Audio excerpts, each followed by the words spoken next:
This video contains news and analysis related to a recent terror attack in Kashmir. The content may include sensitive visuals and discussions that could be distressing to some viewers. Viewer discretion is advised. We strongly condemn all forms of violence and terrorism. The purpose of the content is solely to inform and create awareness based on verified reports. MDH chana masala এখন ছোলা হোক বা বরবটি দানা, সাদা চানা হোক বা কালো, সব রান্নাই হবে অসাধারণ। প্রবল চাপে পাকিস্তান কতটা কর্নার হয়ে গিয়েছে যে আর কিছু করার নেই। পূর্ণম কুমার সাউ, আমাদের পূর্ণম কুমার সাউকে পাকিস্তান ফিরিয়ে দিয়েছে, দিতেই হতো, কিন্তু 22 দিন তারা লজ্জাজনক ঘটনা ঘটালো, কিন্তু তারপর পূর্ণম কুমার সাউ অবশেষে তার দেশে ভারতের প্রবল চাপে অবশেষে বিএসএফ জওয়ান পূর্ণম কুমার সাউকে মুক্তি দিতে বাধ্য হলো পাকিস্তান। 22 দিন পর বিএসএফ জওয়ান পূর্ণমকে পাকিস্তান ছাড়লো। অপারেশন সিঁদুরের পর বড় কূটনৈতিক জয় ভারতের, বড় কূটনৈতিক জয়। আমার সহকর্মী এই মুহূর্তে রয়েছেন আমার সঙ্গে রয়েছেন আমার সহকর্মী সায়ন্ত, আমার সঙ্গে রয়েছেন আমার সহকর্মী সুমন। আমি প্রথমে নিউজ রুম থেকে আমার সহকর্মী সুমন রয়েছেন। সুমন, এটা তো ছাড়তেই হতো, পাকিস্তানের পক্ষে কিচ্ছু করার নেই, আমরা জানি কোন কোন প্রসেস সেটাও জানি, কিন্তু 22 দিন ধরে এভাবে আটকে রাখা, সেই বিষয়টা নিয়ে আরো একবার পাকিস্তানের দিকে ছি বলতে হচ্ছে, কি বলবে? দেখো, 23শে এপ্রিল এই ঘটনা ঘটেছিল, যেদিন ভুলবশত সীমানার ওপারে চলে যান পূর্ণম কুমার সাউ এবং তারপর তাকে পাকিস্তান পাক রেঞ্জার্স আটক করে। তারপরে 22 দিন কেটে গেছে। এই 22 দিনের মধ্যে আমরা দেখেছি এই মে মাসের প্রথম সপ্তাহ জুড়ে অপারেশন সিঁদুর হয়েছে, যে সিঁদুরে তছনছ হয়ে গিয়েছে পাকিস্তানের জঙ্গি ঘাঁটি, পাকিস্তানের একাধিক এয়ার ইনফ্রাস্ট্রাকচার, মিলিটারি বেস, এগুলো পূর্ণ শক্তিতে প্রত্যাঘাত এনেছে ভারত। ফলে এই যে প্রক্রিয়াটা, ফ্ল্যাগ মিটিংস অ্যান্ড অল, এই প্রক্রিয়াটা কিছুটা হলেও ডিলেট হয়েছিল, কিন্তু কূটনৈতিক চাপ পাকিস্তানের উপর ক্রমশ বেড়েছে।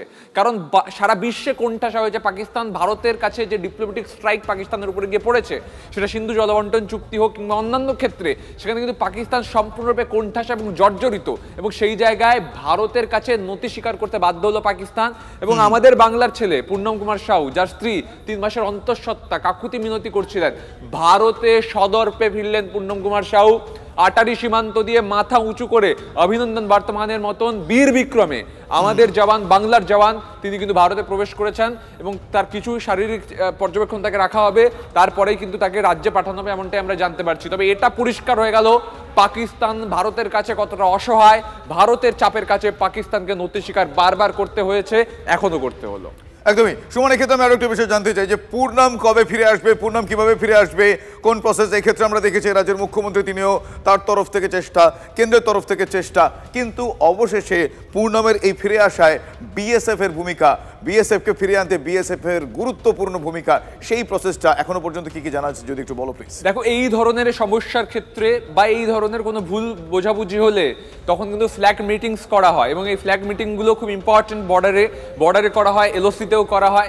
পূর্ণমের ক্ষেত্রেও কিন্তু বারংবার ফ্ল্যাগ মিটিং হয়েছে, পুরো প্রসেসটা ডিলেড হয়েছে। তার একটাই কারণ, ভারত তখন বীর বিক্রমে অপারেশন সিঁদুর চালাচ্ছিল, কিন্তু ফ্ল্যাগ মিটিং এর পরে পূর্ণম কুমার সাউকে ফেরত পাঠাতে বাধ্য হয়েছে পাক রেঞ্জার্সরা। এবং তোমাকে বলে রাখি, এই ফ্ল্যাগ মিটিংস কিন্তু অন্যান্য ক্ষেত্রেও করা হয়, কনফিডেন্স বিল্ডিং এর ক্ষেত্রে করা হয়, কোনো বর্ডার ডিসপিউট হলে করা হয়। এক্ষেত্রে এই ফ্ল্যাগ মিটিংস এর ক্ষেত্রে বিএসএফ তাদের যে বক্তব্য পেশ করেছে, ভারত যেভাবে কূটনৈতিক প্রেশার দিয়েছে পাকিস্তানকে, ডিপ্লোম্যাটিক প্রেশার, সেখানে কিন্তু পাকিস্তান বাধ্য হয়েছে পূর্ণম কুমার সাউকে আজকে বেলা 10:30টায় আটারি সীমান্ত দিয়ে ভারতে ফেরত পাঠাতে। একেবারে সুমন, আমার সঙ্গে থাকো, তোমার সঙ্গে আবার কথা বলবো। আমার অপর সহকর্মী সায়ন্ত ভট্টাচার্য এই মুহূর্তে আমার সঙ্গে রয়েছেন। সায়ন্তর কাছ থেকে আমি জানতে চাইবো, সায়ন্ত, কবে পূর্ণম ফিরবে? এ প্রশ্নের উত্তর মিলে গিয়েছে, পূর্ণম ফিরেছে। এবার বেশ কিছু প্রোটোকলস, বেশ কিছু প্রসিডিওর থাকে আমরা জানি, সেগুলো সম্বন্ধে একটু আমি জানতে চাইবো, দর্শকদেরও জানাতে চাইবো তোমার মারফত। সায়ন্ত। একদমই। দেখো, বিএসএফ জওয়ান পূর্ণম সাউকে এপারে নিয়ে আসা হয়েছে। বর্তমানে আইজি বিএসএফ, পাঞ্জাব ফ্রন্টিয়ারের ডিআইজি, তারা প্রত্যেকে রয়েছে আটারি সীমান্তের ক্যাম্পে। মূলত তার শারীরিক পরীক্ষা করা ছাড়াও মূলত যেটা প্রোটোকল রয়েছে, যে তাকে বেশ কিছু সই করাতে হয়। প্রথমত 5 পাতার একটি ফর্ম, কাগজ রয়েছে, নথি রয়েছে, তাতে সই করাতে হয়। তার উপর কোনো অত্যাচার হয়েছে কিনা সেই বিষয়টি তার কাছ থেকে জেনে নেবেন বিএসএফ এর শীর্ষকর্তারা। এরপর যেটা নিয়ম রয়েছে, যে তার শরীরে বিভিন্ন জায়গায় খতিয়ে দেখা হবে, যে কোনো রকম তার শরীরে তাকে অজ্ঞান করে হোক বা তাকে কোনো রকম ওষুধ, তাকে হাসপাতালে কিছুভাবে হোক তার শরীরে কোনো চিপ ঢোকানো হয়েছে কিনা, যেটা স্পাইয়ের কাজ করবে, বা তিনি পূর্ণম সাউ জানতেও পারবে না, অথচ তার শরীরের মধ্যে লুকিয়ে থাকা চিপের মাধ্যমে সেটা স্পাইয়ের কাজ করবে। 3 নম্বর যেটা করা হবে, তার চোখ, যেটা মূলত চোখ এবং মুখের ভেতরে একাধিক টেস্ট করানো হবে, যে তাকে কোন রকম নাশক মাদক কিছু খাওয়ানো বা মাদক কোনো ইনজেকশন দেওয়া হয়েছে কিনা সেটা খতিয়ে দেখা হবে, এবং তার শরীরে কোনো ইনজেকশন ফোটানো হয়েছে কিনা সেটাও খতিয়ে দেখা হবে। 4 নম্বর হচ্ছে তার সঙ্গে বিএসএফ এর ডাইজি এবং ডিআইজি কোনো জওয়ান ছাড়া ব্যক্তিগত 1-to-1 কথা বলবেন, যে তার সঙ্গে কোথায় রাখা হয়েছিল, কি ব্যবহার করা হয়েছে, খাওয়া দাওয়া ঠিকমতো দেওয়া হয়েছে কিনা, কি কি আচরণ করা হয়েছে তার সঙ্গে। 5 নম্বর হচ্ছে সে কোথায় ছিল, তাকে কি চোখ বন্ধ করে রাখা হতো, কালো কোনো কুটুরির ঘরের মধ্যে রাখা হতো, সেখানে কি পূর্ণ আলো বাতাস ছাড়তো, একেবারে সেই বিষয়গুলো ইন ডিটেল জানা হবে এবং সেই প্রসেসের মধ্যে পড়ছে। তুমি আরো একবার আমাদের সঙ্গে থাকো সায়ন্ত, আমি আসবো দরকার পড়লে। কিন্তু এই মুহূর্তে আমরা কিছুক্ষণ আগেই টেলিফোনে কথা বলেছিলাম কল্যাণ বন্দ্যোপাধ্যায়ের সঙ্গে, তৃণমূল কংগ্রেস নেতা, যার এই মুহূর্তে কল্যাণ বন্দ্যোপাধ্যায় তিনিও চেষ্টা করেছিলেন, আপনারা জানেন। আজ তিনি কি বলেছেন, ইনিশিয়াল রিয়াকশন শোনাবো একবার। খুবই ভালো লাগলো, খুবই ভালো লেগেছে, খুবই খুশির খবর। এর চেয়ে খুশির খবর তো কিছু হয় না। আর আপনি তো জানেন যে আপনারা, যে আমি 2 দিন আগে প্রাইম মিনিস্টারের কাছে appeal to take steps to take him back. আর চিফ মিনিস্টারও কথা বলেছিলেন এর আগে, চিফ মিনিস্টার কথা বলেছেন বারবার। তো ভালো খবর। আমরা এই মুহূর্তে কথা বলবো defence expert, war strategist Rajiv শ্রীবাস্তবের সঙ্গে। রাজীববাবু, এই মুহূর্তে আমি স্টুডিও থেকে শুভজিৎ কথা বলছি। আজকে এই খবর পাওয়ার পর আপনার প্রাথমিক প্রতিক্রিয়া কি? দীর্ঘ 22 দিন পর পাকিস্তান বাধ্য হয়েছে ছাড়তে ভারতের কূটনৈতিক জয়। থেকে বড় বেশি আপনি দেখুন কারা ডিসিশন নিয়েছে। এই আপনি তো বললেন এতদিন পর, অলমোস্ট আফটার 3 উইকস, এটা ডিসিশনটা কোন লেভেলে হলো? রাজীববাবু প্লিজ একটু আমার সঙ্গে থাকুন। এই মুহূর্তে যেই ছবিটা আমরা দর্শকদের দেখাচ্ছি একটু বর্ণনা করব। এই মুহূর্তে দেখুন পূর্ণম সাউকে নিয়ে আসা হচ্ছে, সেই কনভয়ের ছবি, এক্সক্লুসিভ সেই ছবি দর্শকদের আমরা দেখাচ্ছি। এক্সক্লুসিভ সেই ছবি TV9 বাংলায় দেখছেন দর্শকরা। পূর্ণম কুমার সাউ 23 এপ্রিল তিনি ভুলবশত চলে গিয়েছিলেন ফিরোজপুর সীমান্ত পেরিয়ে। তখন অবশেষে প্রবল চাপ, ভারতের প্রবল চাপে পাকিস্তান দিশাহারায়, কথা নতুন করে বলার অপেক্ষা রাখে না, কিন্তু অবশেষে এতদিন ধরে এই 22 দিন ধরে পূর্ণম সাউকে তারা আটকে রেখেছিল, লজ্জাজনক অবস্থান। অবশেষে নতি শিকার পাকিস্তানের আরও একবার, পূর্ণম কুমার সাউয়ের দেশে ফিরে আসা আরও একবার ভারতের কূটনৈতিক জয়। জয় ভারত। যে ছবি দেখাচ্ছি, আমার সঙ্গে রয়েছেন war strategist, defence expert Rajiv Srivastava. রাজীববাবু, আপনিও নিশ্চয়ই সেই ছবিটা এই মুহূর্তে দেখছেন TV9, আপনি যেটা বলছিলেন, প্লিজ কন্টিনিউ। দেখুন, এই যে সাউজি বিএসএফ আমার যোদ্ধাকে যে উনি রিলিজ করলেন 3 সপ্তাহ পর, ডিসিশনটা কোন লেভেলে হলো এটা অত্যন্ত গুরুত্বপূর্ণ। আর ওরা 3 সপ্তাহ দিয়ে কেন ডিসিশন নিতে পারছিল না, এটাও অনেক গুরুত্বপূর্ণ। এটা কি পলিটিক্যাল ডিসিশন না এটা মিলিটারি ডিসিশন? কেন যে বিএসএফ এর অপোজিটে আছে পাক রেঞ্জার্স, ইনি তো পাক রেঞ্জারের এতে ছিলেন, কাস্টাডিতে ছিলেন। তাই পাক রেঞ্জার্সকে কারা বলেছে হ্যান্ডওভার করতে? আর কি প্রেশার ছিল ওদের যে আমাদের কাছে লোক আছে, ওদের এক্সচেঞ্জে হয়েছে না অন্য কোনো একটা কন্ডিশন হয়েছে? ওটা আমরা এখন পর্যন্ত এটা রিভিল করা হয়নি। কি বিনা শর্তে এটা রিলিজ করা হলো না? একটা শর্তে কি তোমার কাছে যে আমার রেঞ্জার আছে তুমি দিয়ে দাও, আমি তোমাদের যে আছে ওটা দিয়ে দেবো, মানে সোয়াপিং অফ যেটা আমরা বলি ওইটা আছে। কিন্তু এটা পলিটিক্যাল লেভেলে যদি হয় তাহলে আপনি বুঝে রাখবেন যে পাকিস্তান আর্মি যে ইমেজ আছে আবার অনেকবার হিট করেছে পাকিস্তানের মধ্যে। আসিম মুনিরের এই কথাটা পাকিস্তানের লোক এটা পছন্দ করবেন না। আর একটা রিয়াকশন আমাদের কান্ট্রিতে তো আমাদের উল্লাস আছে, আমাদের লোক ভাবছে যে এত সুন্দরভাবে কাজ হয়েছে, সবাই বলছেন, ওটা তো কোনো পয়েন্ট না। But we are looking beyond the news. আর ওই লুকিং বিয়ন্ড দ্য নিউজের মধ্যে আছে decision policy makers of Pakistan, ওরা কি ভেবেছে, ওরা কি রিয়েলাইজ করেছে, ওরা বুঝতে পেরেছে যে আর এই যে ইন্ডিয়ার সঙ্গে যেটা ওদের সংঘর্ষ আছে, সংঘাত আছে, ওটা আর ওরা চলতে পারছেন না। একদমই। তাহলে রাজীববাবু এই মুহূর্তে আমরা দেখেছি ভারতের সিঁদুর, অপারেশন সিঁদুর কতটা সফল। এক্ষেত্রে পূর্ণম ফিরে আসা ভারতের আরো একবার বিরাট বড় একটা কূটনৈতিক জয় আপনি মনে করবেন নিশ্চয়ই। Definitely he is at the international focus of international. আর তার জন্য আমি মিডিয়াকে ধন্যবাদ জানাই, আমি প্রণাম করি যে আপনি যদি আমাদের ওয়ারিয়রের সঙ্গে, যোদ্ধাদের সঙ্গে যদি আপনারা থাকতেন না তাহলে এই পয়েন্টটা কোনো দিনও ইন্টারন্যাশনাল লেভেলে হতো না।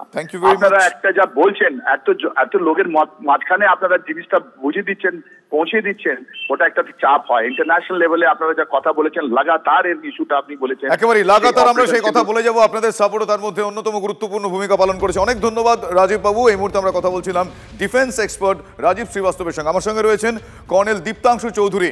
কর্নেল চৌধুরী, আমি শুভজিৎ কথা বলছি স্টুডিও থেকে। আপনার সঙ্গে আমি এই বিষয়টা নিয়ে একটু আলোচনা করতে চাইবো, একটু জানতে চাইবো, এই যে 22 দিন ধরে আটকে রাখা, টালবাহানা, অসভ্যতা বলতেও আমার এখন বাধছে না।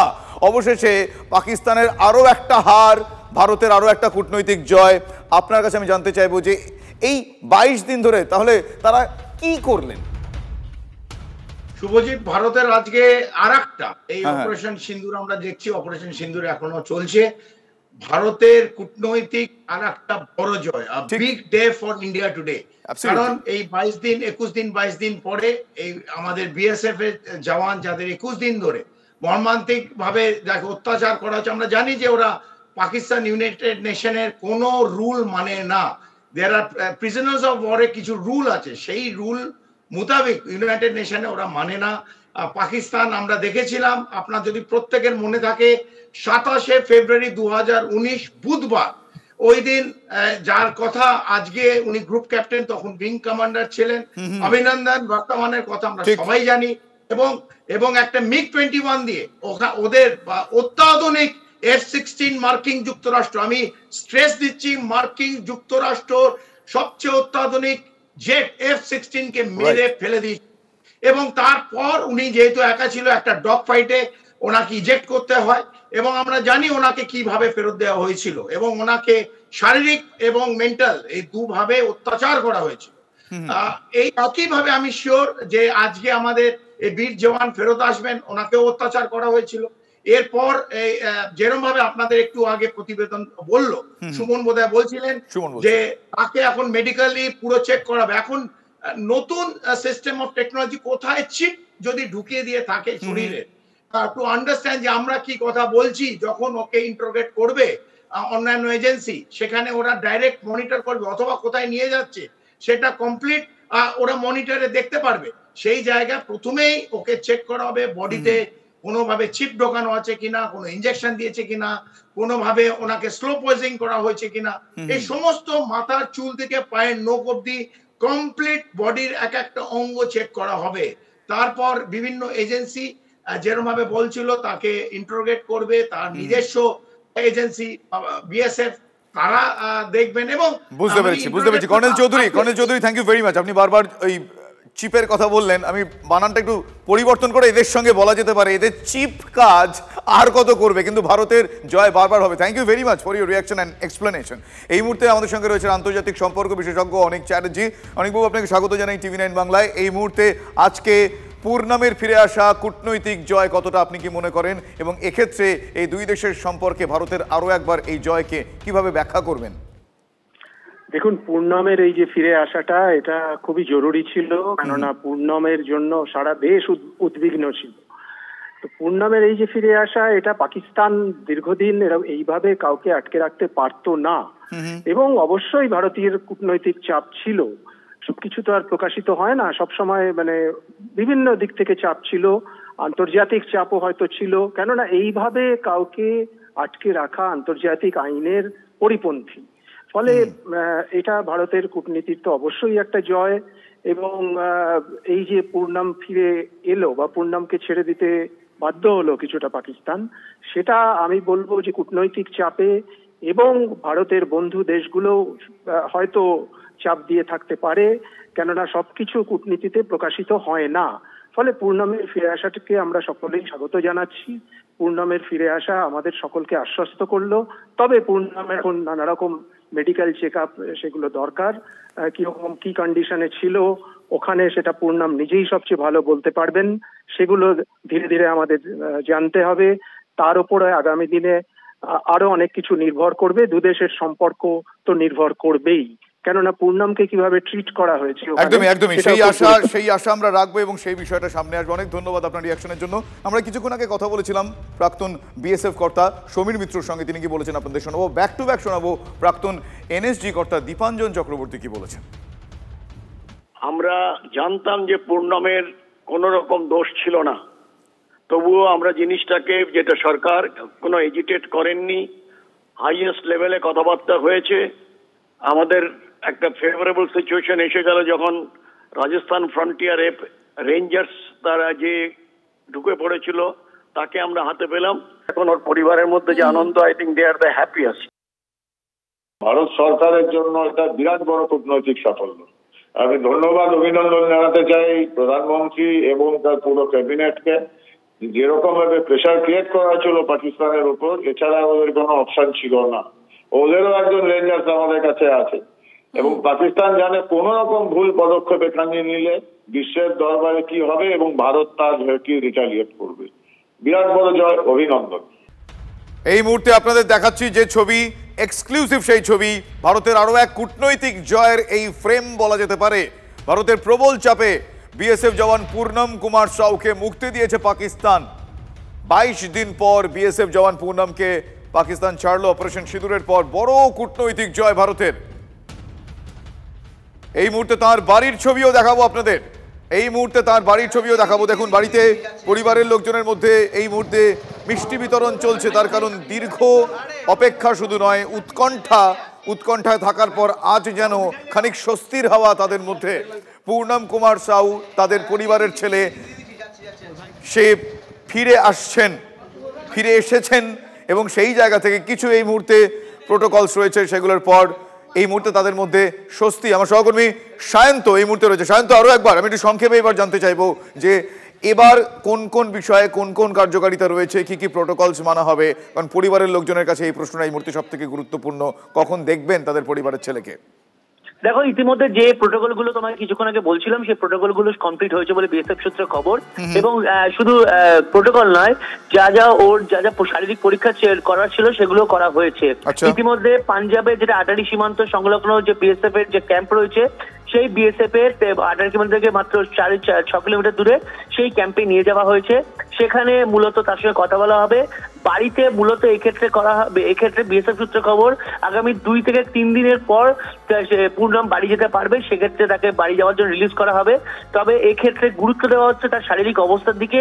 সে কতটা শারীরিকভাবে নিতে পারছে এখন, তার উপর ভিত্তি করে তাকে আজকে বা কালকে সকালেও তাকে ছুটি 2 দিনের জন্য বাড়ি ছাড়া হতে পারে বলে বিএসএফ সূত্রে খবর। তবে একটা বিষয় সুমিত তোমাকে বলে রাখি, এই যে হস্তান্তর প্রক্রিয়া, এই হস্তান্তর প্রক্রিয়া কিন্তু খুব একটা মসৃণ হয়নি। আমি আসবো এই বিষয়ে। আপাতত একটা ব্রেকের সময় হয়ে গিয়েছে, ব্রেকের পর অন্যান্য বিষয় নিয়ে ফিরবো। আরে কম দে কিন্তু খাঁটি দে। এমডিএচ কাশ্মীরি লাল লঙ্কার গুঁড়ো।